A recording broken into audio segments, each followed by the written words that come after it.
So this is going to be the last part of chapter 5 of transcendental functions. This is the integrals that are requiring inverse trig functions. Now careful, it's not the integral of an arcsine. No, it's not that. Right? It's not saying the integral of an arcsine. It's not the integral of an inverse trig function. Arcsine is going to be in the answer. Okay? Now this is, so the answer is going to have an arcsine, not the question. So remember, this is what we did before. And we said, if we've got something like arcsine, that's like writing sine of y is equal to x. Okay, well, I know that I can differentiate this implicitly, right? D by dx on both sides. I know that's just one. The derivative of sine y is cos y times y prime. Because I'm not doing the derivative with respect to y. I'm doing the derivative with respect to x. X is going to be my variable here, which means y prime, boop, is 1 over cos y. Oh yeah, and we remember we said if sine of y is equal to x, sine is opposite over hypotenuse. X over 1, I can do a quick Pythagoras, and 1 squared minus x squared, 1 squared minus x squared. So now I can see that y prime is going to be cos y, so it's going to be cos, it's going to be this over this. So the bottom is this square root over 1. So this is 1 over the square root of 1 minus x squared. So in other words, it's y prime, and y is arcsine. So in other words, the derivative of arcsine is equal to this, okay? So here's the question. What's the integral of this? Well, obviously it should be integral and derivative cancel. It should just be arcsine. This is arcsine x, well, plus a constant. How did you know? Well, because I recognized the pattern. See, this is where it gets a little bit trickier now. The integral of this turns out to be an arcsine. This is a rational function. I was expecting the integral of a rational function to be another rational function. No, remember? We were talking before about the idea that inverse trig functions, their derivatives are not inverse trig functions. They're rational functions. So whenever I see this pattern, I can say, oh, I know that's an arcsine. You recognize it? Yes, I'm just going to recognize this pattern. So that's the last 3 we're going to do. Yeah, we're just going to do 3. The ones that start with a C, those are the negatives. We don't have to worry about those. Okay. So that was if it's arcsine. What if it's not just a 1? Oh, I remember. What if there was like a constant or a 2 or a 3? Remember this? This was one of the questions where they did some simplification. Let's consider this one. Let's say that the y is equal to arcsine of x over 2. So it's x divided by a constant. Okay, well that's like saying sine of y is equal to x over 2. Okay, and if I think about a quick little right triangle, sine of y, sine is opposite over hypotenuse. And by a quick Pythagoras, this is going to be 2 squared, 4 minus x squared. Okay, I know that. So, if I've got sine of y is equal to x over 2, I'm going to differentiate with respect to x, d by dx. D by dx. Because the derivative of x over 1/2 x is just 1/2. There we go. And the derivative of sine y is going to be cos y times y prime. And y prime is what I'm looking for. It's the derivative of this. Okay, well, I'm just going to divide this down. Here we go. Y prime is equal to 1 over 2 times cos y. Okay. What's cos y? Cos of y is this square root over this. So hang on. So it's 1 over 2 times square root of 4 minus x squared over 2. Hey, guess what? They cancel. It appears once, which means these cancel. So look what I get. I get 1 over the square root of 2 squared minus x squared. 2 and x were these two. See, 2 is going to be the constant that shows up. It's 2 squared and x squared. Oh, let's move that up.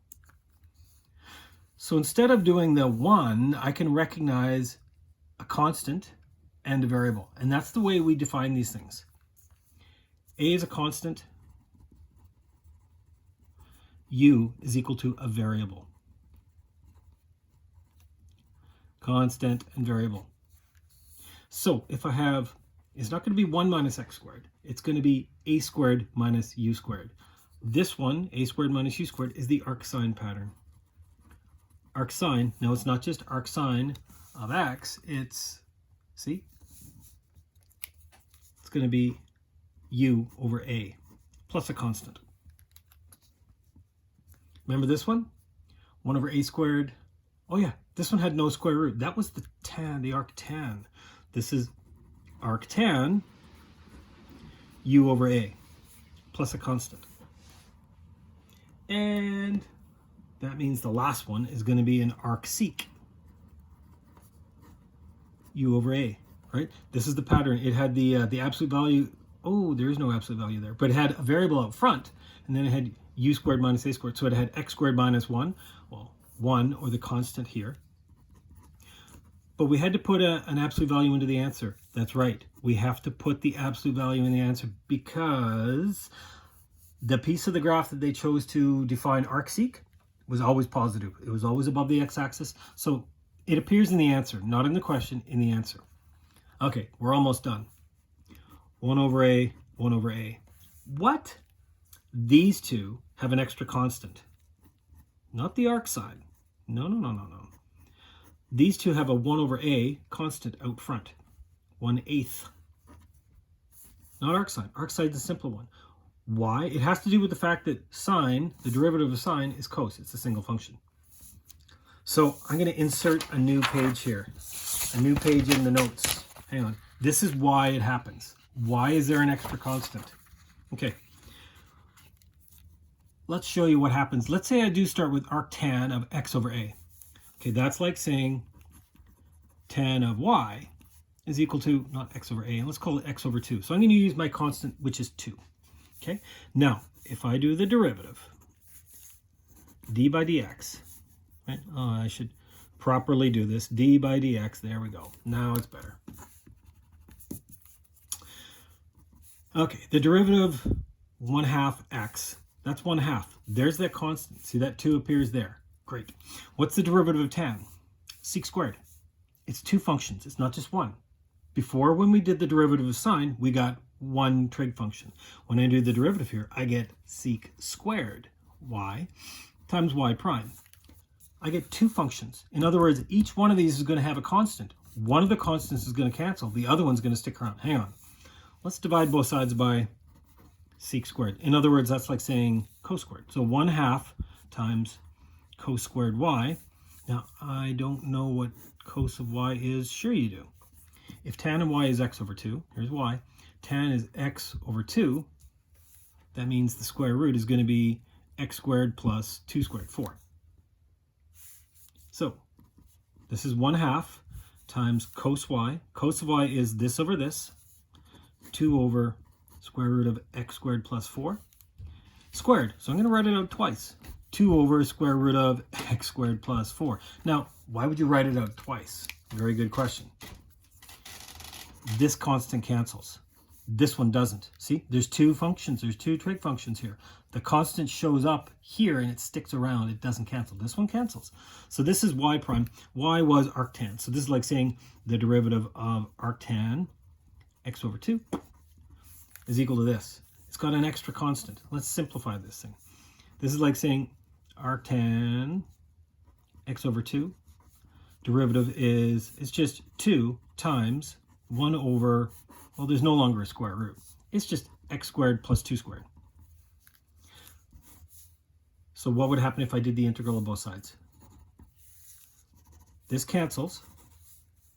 I've got this extra 2. 2 times the integral of 1 over x squared plus 2 squared dx is equal to arctan x over 2. It shows up over here, right? It shows up over on the other side. There we go. That's why. Because there was 2 different constants, well, the same constant, but twice. One of them cancels out. The other one shows up over here. That's why this one, now it didn't happen with sine because I didn't have 2 of them. One of them canceled and it disappeared. Same thing happens with the sec, because the derivative of sec, right? The derivative of sec turns out to be sec tan. It's 2 functions. The constant in one of them is going to cancel out. The other one is not. Okay? So all you have to remember, you don't need to derive all of that. But just know that the arcsine is the straightforward one. It does not have a constant out front. Arctan and arcsec do. They both have a constant, 1 over a. So it kind of depends upon what the variable and the constant are. This could just be x. Or, remember, it could be a binomial. It could be like x plus 1 or something like that. That'll come later when we have to do a u substitution, things like that. A u substitution inside of an inverse trig function integral. So notice the inverse trig function, arctan, it's in the answer. It's not in the question. So when you see this pattern, you have to say, oh, I recognize that. It's going to be an arcsine, arctan. How do I know? Arcsine's the easiest one. Arctan has no square root. Arcsec is the more complicated one. Sec's more complicated. It's got a variable out front and it's got a square root. And you notice the order? U, U. Here, U comes later. Okay.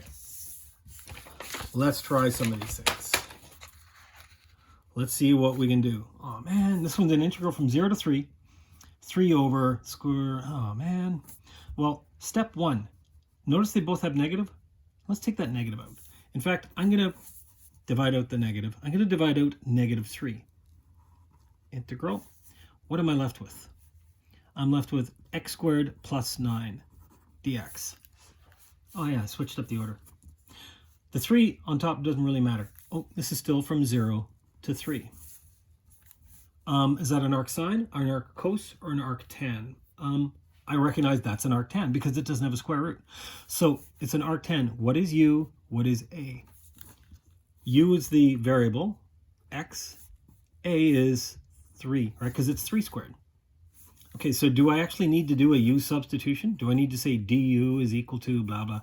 Look, du is equal to dx. It's the exact same thing.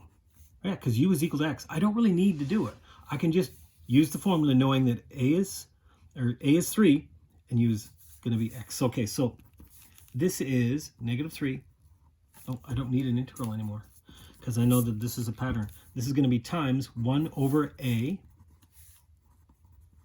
arctan of u over a. And this is going from 0 to 3. This can just come right out. These are going to cancel each other. And you know what, the negative? I'm just going to switch these up around. Let's go from 3 to 0. So really this is arctan of x over 3. I'm plugging in 0, I'm plugging in 3. So this is really arctan of 0 minus arctan of 3 over 3, which is 1. I don't remember those. That's from my exact value tables. Oh yeah, tan of what angle is 0? 0. Oh yeah, tan of 0, 0. What about arctan of 1? Somewhere on the exact value table. Oh yeah, arctan of 1. Am I in radians? Got to be in radians. Arctan of 1. 0.785. I recognize that. That's some kind of fraction with pi in it. Let's divide out the pi. It's 0.25. Oh. So this is pi by 4. The answer should be negative pi by 4. I think in the notes I put down pi by 6. Yeah, it's because I can't read my exact value table. The answer should be negative pi by 4. Now, is it right? Remember, you can go back and plug this thing into your calculator. And it should give you that as the answer. So I didn't actually do a u substitution here, did I? Because I knew that du and dx are the exact same things. I'm not going to get an extra constant out front. That was already taken care of with this pattern. Okay. Let's try this one. dx. I was hoping to do, maybe I'll do a u substitution, or I don't see any x on the top, but I do recognize this is u, square root of u squared minus a squared. This is an arcsec. It is. I just recognize the pattern. So what is u? What is a? The constant is 1. And the u, in this case, is 2x. Yeah, because that's 2x being squared. Notice I don't have a 2x out here. Oh, so you know what? There's going to be extra constants and stuff. I actually need to do the u substitution now. Du is equal to 2 times dx. In other words, dx is equal to 1/2 du. Okay, so let's write this. 1/2 du. This is u squared minus 1 squared. This is not u. What? Oh no, this is x. X is equal to 1/2 of u. Oh. 1/2 of u. Okay, that makes a bit of a problem. You know what might be easier? Let's take this half and multiply it in. What do you mean? Let's try this. This is du. The 2 goes onto the bottom. It's 2 times 1/2 times u square root of u squared minus... These do cancel it. Now I've got that pattern. See it? U square root u squared minus 1. This is an arcsec. I had to get rid of that part first because I didn't have a full u there. I only had half of the u. And according to the arcsec pattern, this thing, I need to have a u out front. So if this is 2x, this needs to also be a 2x. Okay, so I cleared that up. Now I can go straight to my formula here. This is 1 over a arcsec u over a plus c. Hang on, what is u and what is... u is 2x. So this is arcsec, or we're not doing that. Arcsec of 2x over 1 plus c. Done.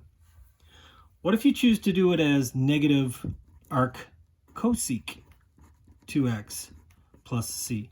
That's also right, because remember the arccosec and the arcsec, they're the exact same thing, but one's an... Nobody would do this. I mean, you could if you wanted to, but arcsine, arcsec, arctan, those are the 3 common ones that we use. We try to stay away from the c's just because we know that they're going to be the exact same thing. You could put that, but it's not really necessary. Okay. What's next? The integral of arcsine over... You said there wasn't going to be an arcsine in the... I know. This one's completely different. But what do I recognize? See this? There's its derivative. The derivative of arcsine is 1 over the square root. This is my du. So if I actually did a u substitution, let's say u is equal to arcsine of x. What's the derivative? Well, the derivative of arcsine is 1 over the square root of 1 minus x squared times dx. There it is. There's my du. So this entire thing becomes u du. Well, the antiderivative of u to the 1 is 1/2 u squared plus a c. Now I can plug this thing back in. So this becomes 1/2 arcsine squared plus c. Now, I don't know if you go like squared sine of whatever, but we'll just leave it like that in brackets. So the only time you would ever see an arcsine or an arctan or anything inside the question means it's got to be a u substitution. It's got to be. And the important thing here is I had to recognize, oh yeah, I know that the derivative of arcsine is this other part. If that's not there, it's impossible for me to do this. Okay, one last one. Let's try this one. X over the x to the 4. Oh, I can just do this as a u substitution, right? U is going to be x to the 4 plus 36. I'll just do that as the bottom because du is 4x cubed. This is not 4x cubed. If this was 4x cubed, I would know exactly what to do. But that's not 4x cubed. So this isn't going to work. A u substitution is not going to work in this case. Not like that. So it's not just a simple u substitution. That's where the problem comes in. When is it a u substitution? When is it a pattern I should recognize? I should recognize this. This is x squared and 6 squared. It's, oh yeah, it's the one that doesn't have the square root. It's the arctan, a squared plus u squared. But it's not just a and u, it's, oh, this is x squared squared. So let's say u is equal to x squared, right? Because that's what this is. This is x squared squared. Du is going to be 2x dx. Oh, I see it, x dx. But I don't have x. Yeah, if I divide both sides by 2, 1/2 du is equal to x dx. There's my x dx. This becomes 1/2 du. And what am I left with? 1 over u squared plus 6 squared. Yay! This is an arctan. I recognize the pattern because it doesn't have a square root, and it's a square plus a square. It's a variable squared and a... Now, do I need to actually do a u substitution again? Hang on. If this is u, if u is equal to x, du is just dx. Yeah, I've already done my first u substitution. Now I can go straight to my formula. So it's 1/2 times 1 over a arctan u over a plus c. Oh, in other words, hang on, u, I should go back to here. U is x squared. So here we go. 1/12 arctan x squared over 6 plus c. Remember way back in the very, very beginning when we were doing antiderivatives and we just did a guess? Yeah. So now if you get this one, what's my guess? Well, obviously there's my guess. 1/12 of an arctan of x squared over 6 plus c. Okay. So the questions I'm going to ask you guys to look at, don't worry about these ones. These ones have to do with completing the square. We'll do those next week. I'm going to ask you to look at questions 1 through 13, but not 7.